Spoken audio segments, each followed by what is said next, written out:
heat pump, and this is a second opinion to just kind of confirm a bad indoor TXV. So let's get the gauges hooked up to it. It's been running about 5. I like usually when they've been off, I like to let them run about 10 minutes. Let everything kind of circulate and stabilize. And we'll see what our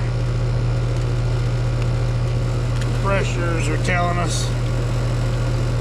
I think somebody was out. I said it'd cool fine through a lot of this hot weather we were having so far, and as you can see, the drain line is spitting water out. Now you'll still get some water if a TXV is acting up. You'll still get some condensation off that coil, but he said it was working fine through the heat last week, and suddenly on a Saturday, still hadn't. Oh, I gotta put a new gasket in there.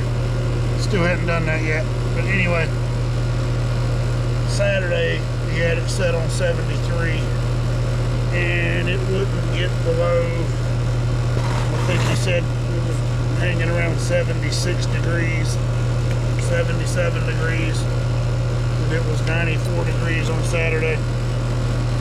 So bad TXV, it might not, it's not obviously tripping the pressure switch, so it's not out here shutting on and off, it's not locking down altogether, but it could have a problem. And it go from having a normal temperature split of maybe 18, 19, 20 degrees to maybe you got a 14 or 15 degree temperature split, and then it gets real hot outside and it just doesn't want to maintain. So let's see what our pressures are telling us. And it could be a farce. It could be somebody came out and was looking to rake in a little cash, do some work. But he said he had a legitimate issue with it not maintaining temperature, so we'll see if it's the TXV or not. Or it could be something else. I don't know. Refrigerant type in 410A. And well, that's what it's looking like to me already. So we've been on about 10 minutes. And we're running a 131 over a 263. Outdoor temperature right now is about 80 degrees. It just rained a while ago, so it cooled everything off. So the head pressure might be, the coil may be wet. The condenser coil may still be wet from the rain because he had it off. We're running a 1.5 degree superheat and a 0.6 subcooling. So that's indicating an overcharge, and that's indicating an undercharge. Low superheat, overcharge basically. Low subcooling is undercharge. So you got high superheat, high subcooling, low superheat, low subcooling. You want to start looking towards those issues with metering device, restriction, things like that. But anyway, I got one telling me it's low and one telling me it's overcharged. So that's obviously can't have both of those. So we're going to be looking at a refrigerant flow problem, maybe an airflow problem. We'll check that. But let's pop up in the attic and confirm the metering device. And so we'll take this up there with me. Maybe I can get in there where I can warm that bulb and see if I get any reaction out of it. But anyway, let's go in the attic. I thought I smelled something around here.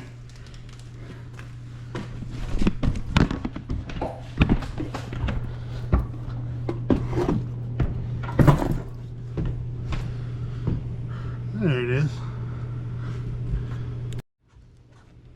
Alright, so we're up in the attic now. First thing I want to do is, before I open that thing up, I want to see if my split is looking like, because right now we're still, like I said, we're running a 1.8 superheat and pretty much a 0 subcool.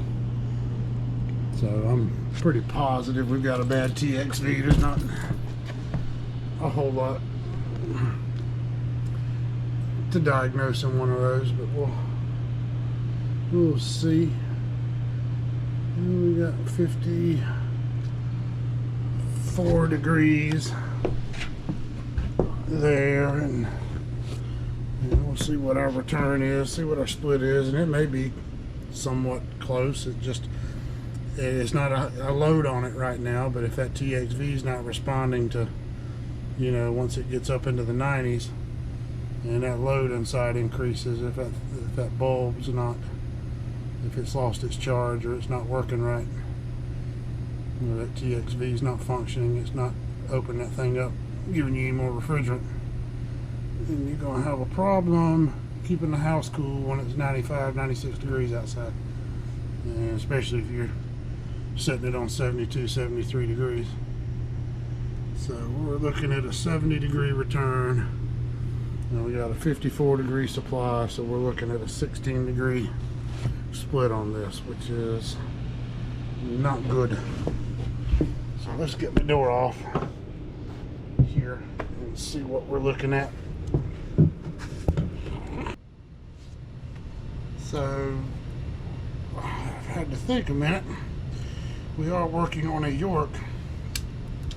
This particular air handler, the TXV sits right in here, but our sensing bulb is outside the unit, which makes this a little easier, because sometimes they're hard to get your hands around them and try to do anything to warm it up and test it. So in this thing, it looks like it's, oh no, look at that right there. So if you look at this, somebody has taped this sensing bulb on here, and it's loose. It's not good. So I'm going to change all that just to see.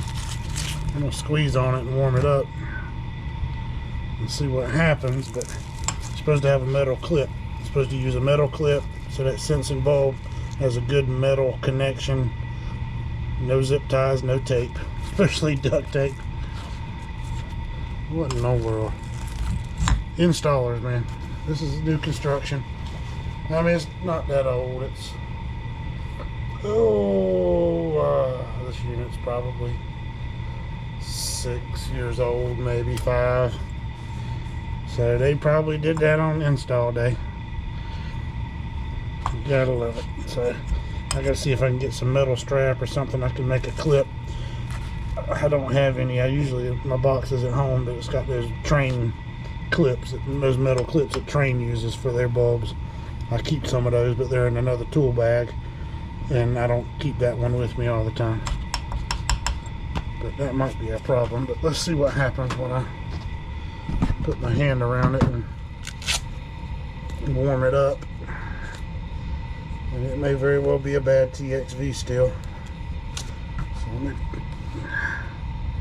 put my hand around it and see what kind of changes we get on this thing. So I'm wrapped. Palm of my hand should be about 85, 86 degrees. Now my suction pressure has gone up. My superheat's still hanging around 1 degree. My subcooling is down to 0, 1 degree still. So I'm going to try to get a good strap on that and see if that fixes anything. So I don't have a strap that goes on one of these TXVs with me, but what I do have is this pipe clamp. So I'm going to put it around there and strap it down with that, just for testing purposes. I'm going to clean this up a little bit. It's a little gummy from that tape that's been on this bulb. I just want to make sure I've got good contact. And then I'm going to take this clamp and then clamp it on there with that and re-insulate it. And then see if anything changes. If it doesn't, then I know it's the TXV, but your bulb should be tightly secured to your suction line. Then you should. And it's supposed to be done with a metal strap or a clamp, just for temperature purposes, things like that. Oh no, this thing won't close enough. Damn. Let me see if I have something else. So I didn't have anything else, so what I did is I just double wrapped this thing so I could hook it back in and then tighten that screw. That thing is tight. It is not going anywhere. So I'm gonna re-insulate it now and see what happens. Alright guys, I was running around real quick trying to figure out why the outdoor unit wasn't coming back on. In the process of doing everything, I had turned that with the back of my hand. See how loose that is? Just sits back there and spins. I turned it around and the damn switch fell out of it and shut the outdoor unit off. So when I was grabbing that bulb, the reason my suction pressure was going up is everything was starting to stabilize out because the outdoor unit shut off. But anyway, that is not the proper way. What we saw earlier, you don't tape a bulb to a TXV on. You got to use a metal strap, making sure you got a good tight connection.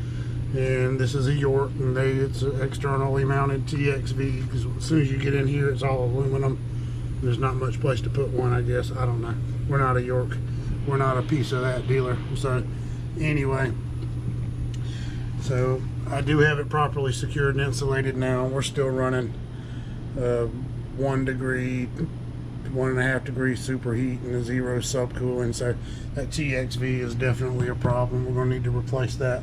We'll give him a price on that and see if he wants us to do it. I don't know what he was quoted before, but so that was definitely an install error. But the problem he's really having is, well, that pretty much says it all right there.